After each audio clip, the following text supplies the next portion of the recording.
let me be very clear, kind of in the same way we talked about at the beginning of phase two. I think we need to see even more significant decrease in terms of being able to move forward. So while, yes, we are, celebrate is a strong word, but while we are happy to see the numbers in terms of our averages being in the 50s to 60s versus the hundreds or 200s, we need that number to drop even more.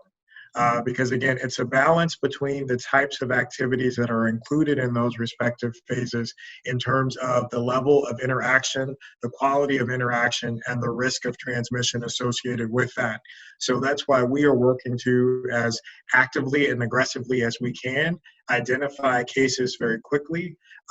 dispatch services in terms of contact tracing to those points to limit the exposure of those individuals to other folks, again, to drive that number down even more. So I think those are the types of things that we'll continue to monitor. I can't say at this moment in terms of a definitive piece to say, you know, when we've achieved, certainly we would look at a minimum of 14 days, but I think the bigger picture is making sure those numbers are as low as possible. And all of the other measures that approximate the impact of the virus, including the percent of hospitalizations, the utilization of the emergency rooms and healthcare facilities to treat COVID-like illnesses, as well as the number of deaths, continue to decrease to a level where the burden of the virus is significantly low in the community.